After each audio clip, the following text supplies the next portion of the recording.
Samwise 1884 here with an cooking demonstration. We're going to make some Pani Puri. It's a light snack that can be made by anyone. It's an Asian speciality, very easy to make and quite nice and crispy.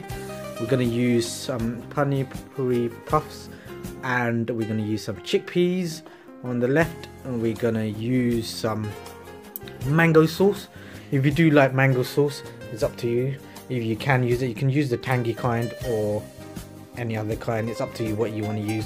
We've got some Pani Puri paste here. We've got some tarmind sauce. You can buy this as a sauce or whole, and you can make it into a sauce here. We've got some tang powder. Here you can buy these from any supermarket or any cash and curry. They're called Pani Puri masala. That's the name of the product. And we've got 2 boiled eggs. This can take up to 8 minutes just to boil an egg. With the chickpeas, you just need to strain them on a whisk strainer and put them in a boiling water for about 10 minutes. Then add these ingredients in. So I've been boiling my chickpeas for a while now. I'm going to add the tarmind sauce in and we should be ready to go.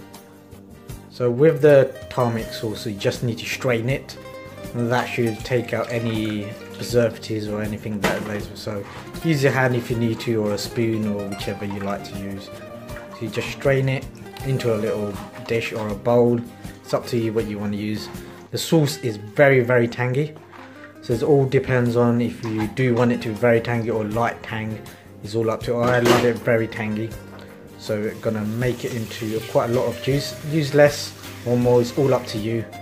And let's put this in the chickpea where we've been boiling for about 10 minutes now.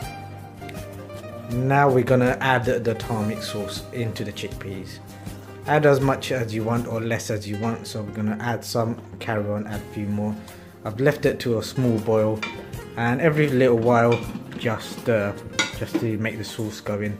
So as you can see, the chickpeas in the water itself has gone a different colour because I've added. This has been on the stove for over about 10-11 minutes, and we'll carry on adding things. Next we'll need to cut the onion to add more flavour to it. I'm going to cut the onion now. Again, onion, you can use a whole onion or half of onion depending how potent you want it. It's all up to you. So slice and dice the onion with a knife or a chopper, whichever you prefer. So onion is always, it adds texture to it. So if you do like onions, cut as much, one whole one. If you don't, cut half of it and just add it onto your green. I'm just going to use a whole onion because I'm going to make quite a lot of Pani Puris, it's called. So we're going to make at least about 7 to 8 of them. But if you want to make more, add more. If you want to make less, add less. So we'll cut the onion. We're going to add the Pani Puri masala to the bowl itself to heat up with the chickpeas.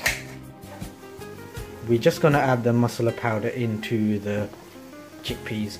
So add it in, stir it, and add a bit more, carry on stirring, and that should mix with the chickpeas. The masala powder gives it a bit more structure. We'll leave the ingredients and all the details in the description. So add the whole powder in there and you're ready to go.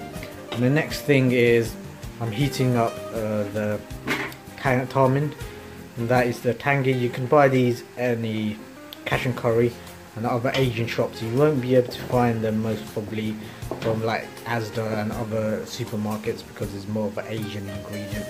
It's from Africa, you can buy them from Asia and all these places. So always check taste level. If you find it too tangy, or if you don't, add less, add more, or depending on your own taste.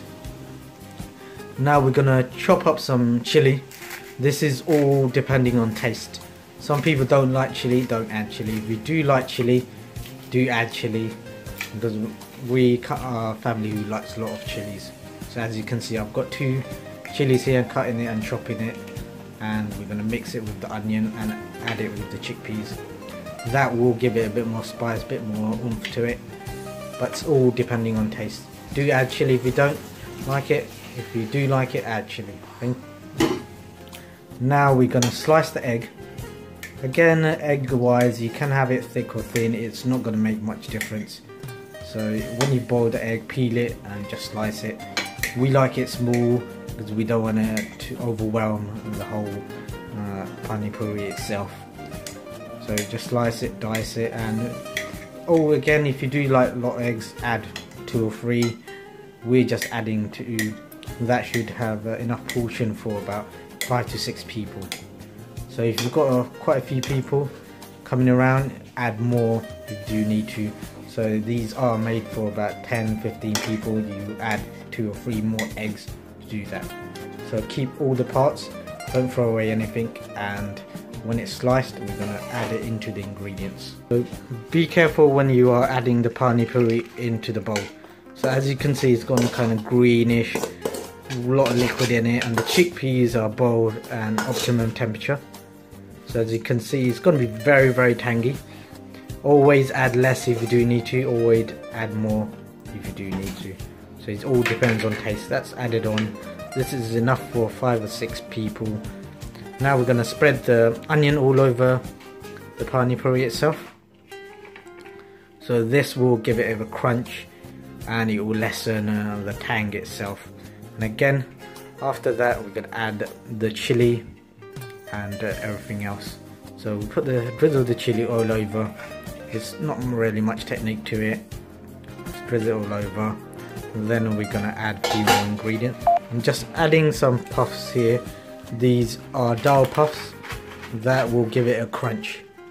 So it will make it a bit look better and give it a crunch as well. And we're going to add the eggs, and that will give it a smoothness to it. So you've got the tangy, you've got the crunch, and you've got the flavour. Now it's the smoothness to it. The paste will be the last one that we add on. So that's all ingredients added on. So after all the paste and everything has added on, this will be the finishing. This is how it looks at the end. It does look quite inviting, quite nice. And we're going to put all these, we're going to crack the puffs and put all of these in and make them nice. So we have the puffs in front of me. These are very light and it is quite awkward to make, so it's best to buy them from the supermarket. So the ones I've got here are quite small.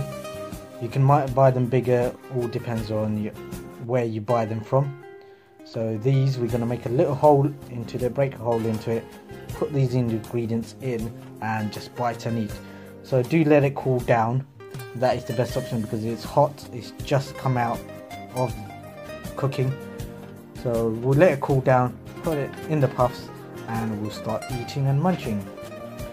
So when you've got the Pani Puri, just make a hole with it with a spoon. Don't make it too big. If you do make it too big, it will break the Pani Puri itself. But make it enough so you can pour the Pani Puri inside. So it's quite simple. Let's move the spoon out the way. So you can use a teaspoon or a large spoon, it's all up to you. So all you need to do is to get the Pani Puri, put it in, and it's all done. Try to get as much sauce as you want. So this is going to be quite potent. If you do like it tangy, you will love it. If you don't, you won't. That's with my ingredients, but you can add your own things. You can add tomatoes as well. That's the other option if you do want to add tomatoes. If you don't, it doesn't matter. So it may drip, that's absolutely fine. So you keep on adding it, stuff it to the brink and put it into your mod. So make as much as you like, fill up to the brink if you do need to. After that, enjoy. If you did like this video, give it a thumbs up. If you didn't, let me know. All the ingredients and everything will be in the description. Thanks everybody, it's Samwise1884 signing out. Enjoy and goodbye everybody.